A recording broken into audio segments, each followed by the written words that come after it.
To watch this topic in Hindi, skip the video to 2 minutes and 48 seconds. Hello everyone, welcome to the Legal Update program. Today's topic of discussion is termination of 28 weeks pregnancy. First, let us see why is it in the news.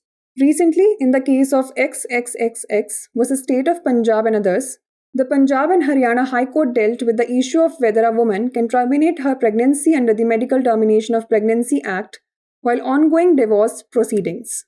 Let's look at the background of the case.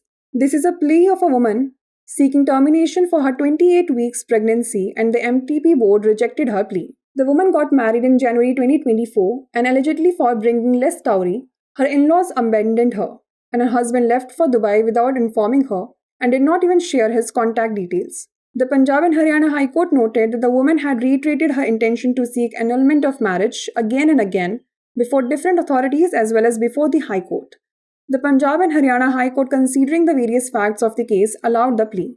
The court observation was as follows. The bench of Justice Vinod Bhardwaj said that the circumstances that existed for a woman who succeeded in getting divorce were no different from those of a woman who is awaiting divorce and, in this case, allowed the woman to terminate her pregnancy under Section 3 of the Medical Termination of Pregnancy Act. Let's know more about Section 3 of the Medical Termination of Pregnancy Act.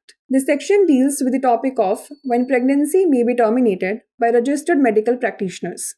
Section 3, subsection 2b of the Act allows pregnancy termination between 20 and 24 weeks for certain categories of women, as defined by the rules defined under the Act, if at least 2 registered medical practitioners acting in good faith agree it to be appropriate considering risk to the life of mother and the unborn child.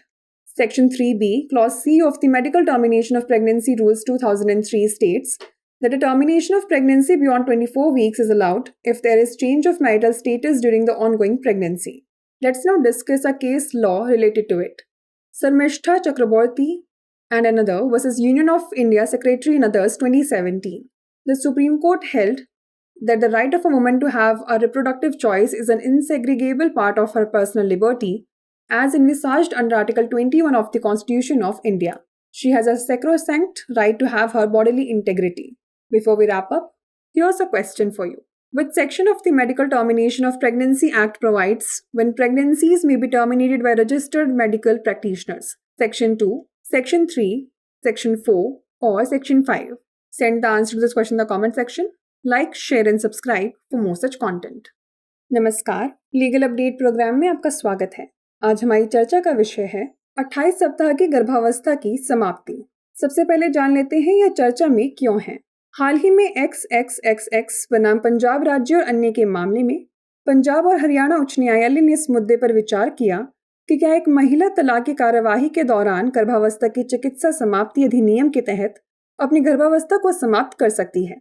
चलिए जान लेते हैं मामले की पृष्ठभूमि। यह ऐसी महिला की याचिका है जो अपनी 28 सप्ताह की गर्भावस्था को समाप्त करने की मांग कर रही है और एमटीपी बोर्ड ने उसकी याचिका को खारिज कर दिया है। महिला की शादी जनवरी 2024 में हुई थी और कथित तौर पर कम दहेज लाने के कारण उसके ससुराल वालों ने उसे छोड़ दिया और उसका पति उसे बताए बिना दुबई चला गया और उसने अपना संपर्क विवरण भी साझा नहीं किया। पंजाब और हरियाणा उच्च न्यायालय ने कहा कि महिला ने विभिन्न पदाधिकारियों के साथ साथ उच्च न्यायालय के समक्ष भी बार बार विवाह को रद्द करने की अपनी मंशा दोहराई थी। पंजाब एवं हरियाणा उच्च न्यायालय ने मामले के विभिन्न तथ्यों पर विचार करते हुए याचिका को स्वीकार कर लिया। न्यायालय के अवलोकन की बात करें तो न्यायमूर्ति विनोद भारद्वाज की पीठ ने कहा कि तलाक पाने में सफल रही महिला के लिए जो परिस्थितियां थीं, वे तलाक का इंतजार कर रही महिला से अलग नहीं थी और इस मामले में महिला को गर्भावस्था की चिकित्सा समाप्ति अधिनियम की धारा 3 के तहत गर्भावस्था को समाप्त करने की अनुमति दी गई। चलिए जान लेते हैं चिकित्सीय गर्भपात अधिनियम की धारा 3 के बारे में। यह खंड इस विषय से संबंधित है कि पंजीकृत चिकित्सकों द्वारा गर्भावस्था को कब समाप्त किया जा सकता है। अधिनियम की धारा 3 उपधारा 2b महिलाओं की कुछ श्रेणियों के लिए 20 से 24 सप्ताह के बीच गर्भावस्था को समाप्त करने की अनुमति देती है, जैसा कि अधिनियम के तहत परिभाषित नियमों द्वारा बताया गया है। यदि कम से कम 2 पंजीकृत चिकित्सा व्यवसायी सद्भाव में कार्य करते हुए इसे मां और अजन्मे बच्चे के जीवन के लिए जोखिम पर विचार करना उचित मानते हैं। गर्भ का चिकित्सीय समापन नियम 2003 की धारा 3b गर्भ का चिकित्सीय समापन नियम 2003 की धारा 3b खंड सी में कहा गया है कि यदि गर्भावस्था के दौरान वैवाहिक स्थिति में परिवर्तन होता है तो 24 सप्ताह से अधिक समय के गर्भ को समाप्त करने की अनुमति है। चलिए जान लेते हैं इससे संबंधित केस के बारे में। शर्मिष्ठा चक्रवर्ती एवं अन्य बनाम भारत संघ सचिव एवं अन्य 2017।